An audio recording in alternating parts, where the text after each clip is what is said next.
Dans ce podcast Rich Conseil, nous partageons avec vous les bonnes pratiques pour être à l'aise avec la facturation électronique. À partir du 1er septembre 2026, elle devient progressivement obligatoire pour toutes les entreprises.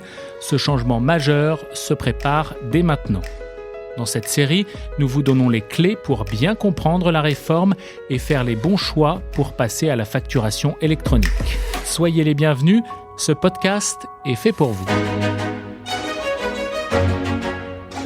Ce changement, on en a déjà entendu parler, il avait été reporté.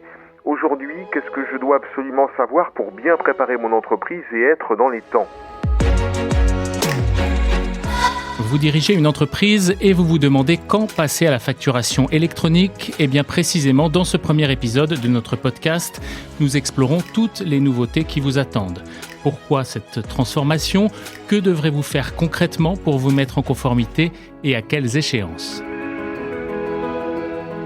Alors on parle couramment de facturation électronique, mais en fait, la réforme rassemble deux évolutions majeures. La première, c'est la dématérialisation complète des factures sans papier ni PDF envoyées par mail.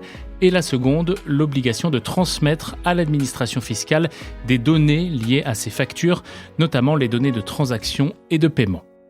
Ce système existe déjà dans un cadre bien défini.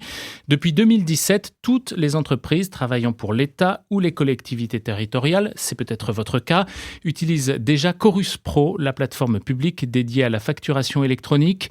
Ce modèle va s'élargir à l'ensemble des entreprises françaises en suivant un agenda progressif selon la taille des sociétés. Alors, quand votre entreprise sera-t-elle concernée ?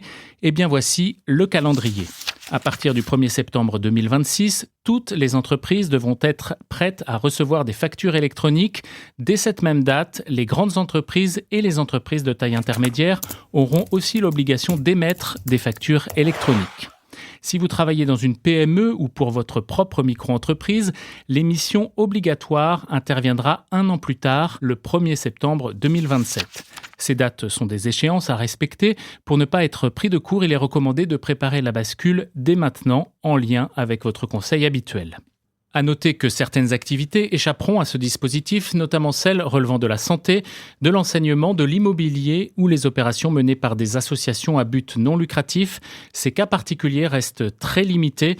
Pour en savoir plus, nous vous renvoyons à l'article sur ce sujet à lire sur notre site internet. L'immense majorité des entreprises assujetties à la TVA établies en France sont bel et bien concernées par ces changements. Contrairement à ce que vous imaginez peut-être, une facture électronique n'est pas un simple PDF. C'est un document structuré, généré pour votre outil de facturation et transmis via une plateforme immatriculée par l'État.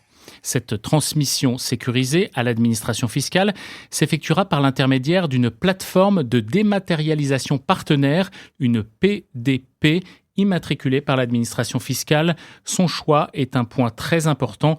Nous vous expliquons tout en détail dans l'épisode 3 de notre podcast. Cette réforme va au-delà de la mise en conformité réglementaire. Elle simplifie le traitement des factures, limite les erreurs, automatise des étapes et fait gagner du temps. Le coût par facture va être significativement réduit, avec aussi moins de stockage et d'envois postaux. Au-delà de ces avantages, c'est toute une chaîne de gestion qui devient plus lisible, le suivi des paiements est facilité, les délais deviennent plus transparents et la trésorerie peut être anticipée plus sereinement. À terme, la facturation électronique permettra aussi le pré-remplissage des déclarations de TVA. Pour les pouvoirs publics, les enjeux sont tout aussi stratégiques. Il s'agit à la fois de mieux lutter contre la fraude à la TVA, estimée à 25 milliards d'euros par an en France, et de renforcer le pilotage de l'activité économique grâce à une remontée d'informations quasiment en temps réel. Cette réforme de la facturation électronique obligatoire n'est pas une simple formalité. Elle touche à votre organisation interne, à vos outils, à vos habitudes. Mieux vaut donc vous y préparer tôt et vous faire accompagner par votre conseil de référence.